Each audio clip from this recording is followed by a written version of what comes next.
So the great Carroll Shelby is going to build a car to beat Ferrari with a Ford. Correct. Hey there, movie fans, it's your boy Peter Pablo. Fasten your seatbelts and rev up your engines because today we're talking about Batman v Ferrari. What?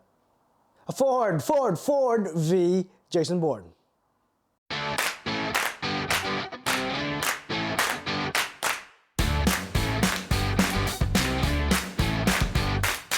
Ford v Ferrari is a true story set in 1966, and it's about two friends who have to set aside their differences when they're hired by a major car company, Ford, to build them a race car that can beat Ferrari.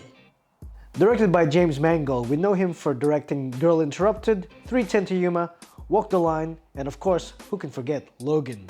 This movie isn't just about car racing, it's got heart, a lot of heart.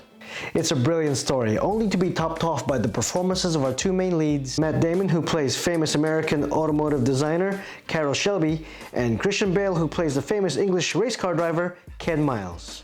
I gotta be honest with you guys, I was really excited for this movie, and man oh man, this bad boy does not disappoint. But for the sake of nitpicking, there is this one scene that heavily foreshadowed what to expect later in the film.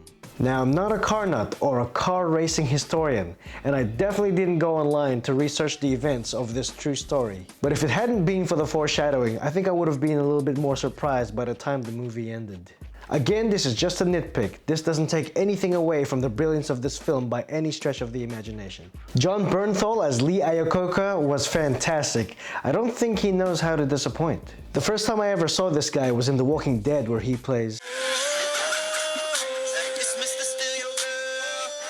Josh Lucas, I think, did a fantastic job at playing Leo Beebe. And you're probably wondering, why do I recognize this guy? Well, that's because he played a douchebag in Hulk, he played a douchebag in American Psycho, and he played a douchebag in A Beautiful Mind. I really feel for this guy. I feel like this guy's being typecast. Luckily, in this film, his character is a super likable guy, and he's a complete gentleman.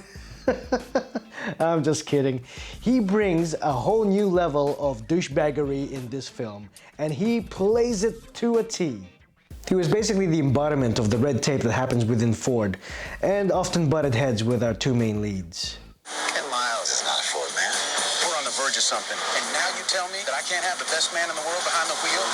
Katrina Balfe and child actor Noah Jupe as Ken Miles' wife and son added a lot of heart to this film, an element I totally wasn't expecting from a movie like this, especially those touching father-son moments between Ken and Peter.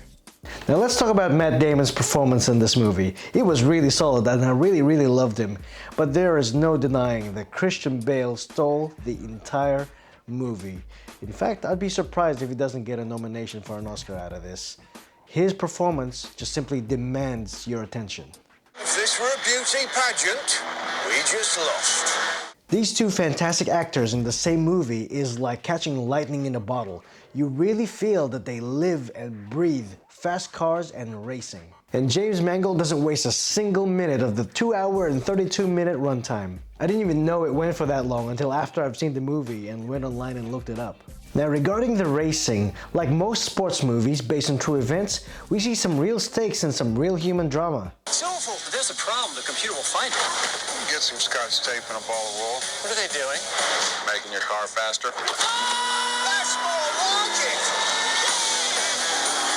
And I can't help but feel truly invested in these characters. The shots inside the car, I felt every acceleration, every brake, and every gear change. It's as if we were right there in the passenger seat with Christian Bale. But when the camera is outside of the car, you really get a sense of the track and where everyone is. You see exactly how tight and how sharp some of these corners are, especially when you're surrounded by 2 or more cars trying to turn the same corner as you. I think they did an excellent job capturing the drama and the action that happens in the car, on the track, and in the pits. Go ahead, Carol. Go to war. Now, before I share my final thoughts, just a quick reminder to click like, share, subscribe, and turn on your notifications so you don't miss out on my weekly reviews. And now for my final thoughts. Starting off with the lows, we've got some obvious foreshadowing, and as for the highs, the movie's got tons of heart. Christian Bale's performance was simply outstanding, and we've got some thrilling race sequences. So overall, I think this is easily one of the best car racing films I've seen in years. And I really don't think that you need to be into cars or motorsports to find this film enjoyable. And between you and me, I cried a little at the end. But I cried like a Marine. Hoorah! Hoorah!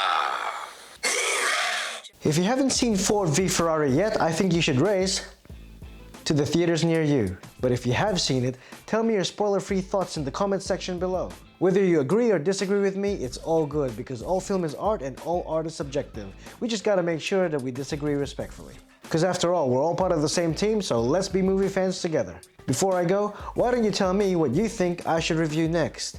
And who am I, you ask? I'm Batman.